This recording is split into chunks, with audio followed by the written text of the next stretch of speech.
Bonjour les amis turfistes, c'est Simon, j'espère que vous allez bien, que vous êtes bien installés, que vous avez de quoi noter les tuyaux, les infos, les pronos, la base, le favo, le choco, le tocard du jour, la sélection pour le quintet de ce mercredi. Oh, ça fait beaucoup, mais il suffit d'aller à la fin si vous voulez juste le prono, les amis turfistes.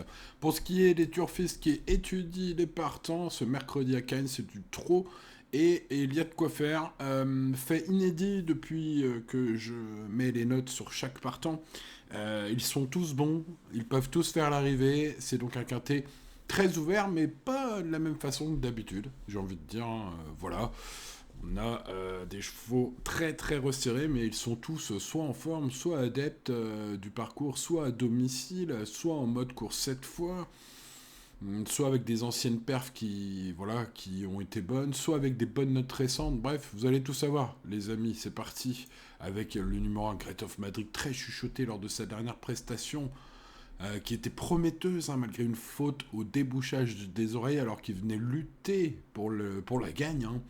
Bon, alors j'ai cru comprendre que Anke Grift, son entraîneur, lui accorde une confiance totale. C'est ce que j'ai entendu dans son interview sur Génie Course.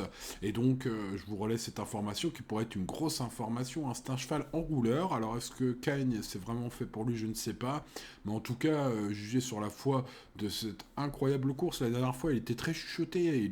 Il avait rien fait depuis des mois. Il était à 10 contre 1. Voilà, il était parti pour lutter pour la gagne et il s'est enlevé voilà, lorsque son pilote, qu'il retrouve aujourd'hui, a débouché les oreilles. Alors, voilà, un homme averti en vaut deux. Peut-être faire quelques réglages aujourd'hui, ce numéro un. En tout cas, il pourrait défrayer la chronique, hein, aujourd'hui. Passons au numéro 2, Galade Crane, régulier, performant, il peut viser une place. Alors ça, je vais le dire pour tout le monde, hein, les amis turfistes, je vous le dis tout de suite. Voilà, à l'issue d'un bon parcours, comme en dernier lieu dans le prix Ourasi. Alors, le prix Ourasi, c'est une course référence là pour les moins riches, puisque le 1, le 2 et le 3 s'y sont retrouvés il y a quelques semaines. Et donc, c'était bien. Une bonne note pour ce numéro 2 ce jour-là. Voilà, un cheval qui peut faire l'arrivée, mais ils n'ont pas de marge. Voilà, ce type de chevaux là dans ce lot. Mais surprise possible, hein. Numéro 3, Jinko Tellois, fautif dernièrement dans le prix du Jura à Vincennes. Il a laissé quelques regrets ensuite dans le parcours. C'est un cheval qui avait couru lui aussi le prix le prix Ourasi, pardon, où il avait bien fini, donc en décembre. Bon, pas mal de raisons d'espérer pour ceux qui le mettront sur leur ticket. Voilà, moi, il sera dans mon champ réduit, ce numéro 3.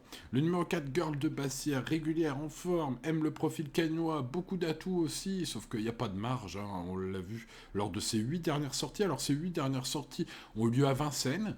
Peut-être que Girl de Bassière va apprécier de changer d'air un peu aujourd'hui, alors c'est pas impossible. Le numéro 5, Gaucho Gel, lui, il court à domicile, hein. C'est l'un des deux-trois locaux de l'étape, hein, ce numéro 5. Deuxième de Galbarinja sur ce parcours l'été dernier. C'est un outsider pas impossible aujourd'hui, parmi tant d'autres. Le numéro 6, Graal du Trésor, après une longue séquence sous la selle, revient à l'attelé. Il retrouve des conditions favorables dans ce lot. Mathieu Mottier étant sous le coup d'une mise à pied aujourd'hui, n'a pas le droit de driver. C'est donc Benjamin Rochard qui joue le remplaçant de Luxe ce mercredi. Bon, avec le bon parcours, Benjamin pourrait peut-être permettre à Mathieu Mottier d'ouvrir le compteur à Cagnes, puisque Mathieu Mottier, en tant que driver, a déjà gagné à Cagnes, mais pas en tant qu'entraîneur, hein.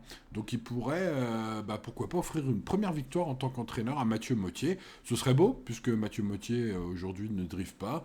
Ce serait un beau cadeau de Benji Amat, donc pourquoi pas. Ce numéro 6, qui est jugé sur sa vraie qualité, bon, comme beaucoup, vous allez me dire, peut bien faire ici. Le numéro 7, Jimmy du Pomereux, déféré des 4 pour la première fois depuis novembre dernier, hein. Il a recouru 3-4 fois depuis sans être pieds nus. Là, c'est le cas. Il peut se placer, voire mieux. J'ai l'impression que David Signé a visé cette course de longue date. L'entraîneur pense que c'est un bel engagement et le défaire des 4, hein, aujourd'hui, probablement pas pour rien. Local de l'étape, ce 7, ça peut être une grosse surprise, hein. Le numéro 8, Gibus en forme, selon son coach, monsieur Jean-Marie Roubaud. Compétitif, selon lui.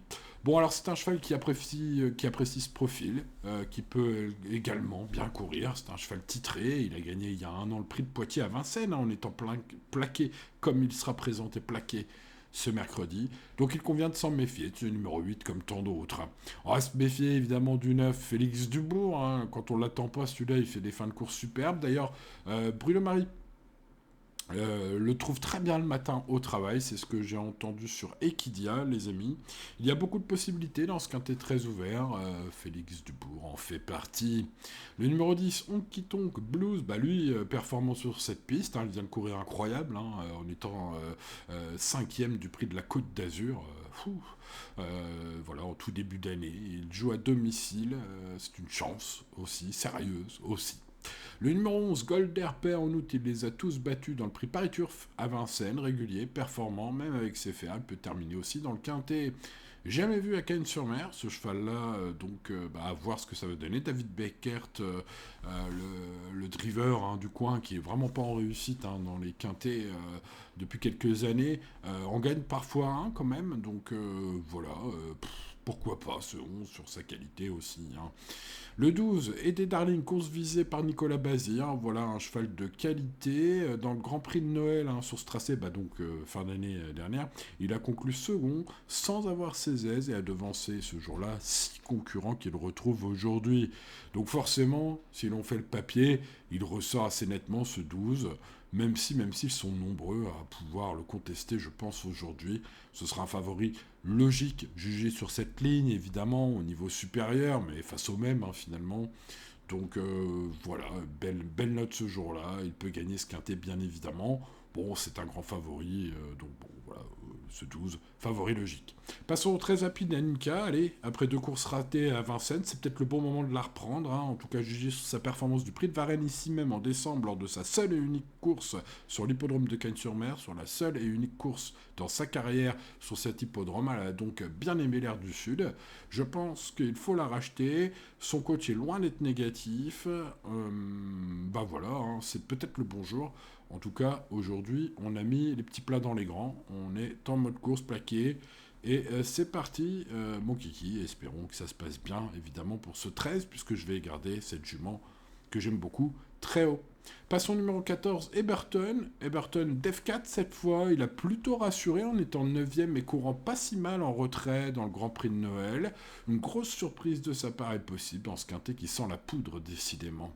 C'est un quintet très ouvert, les amis, puisque le 15, Galba-Rinja a sa chance aussi, récemment arrivé chez Audrey Le Breton. Ce Hongre de 9 ans est un fils de Bird Parker qui affiche une belle forme le matin selon sa nouvelle entraîneuse. Galba-Rinja compte 11 victoires en 15 tentatives à Cagnes-sur-Mer et trouve un engagement en or.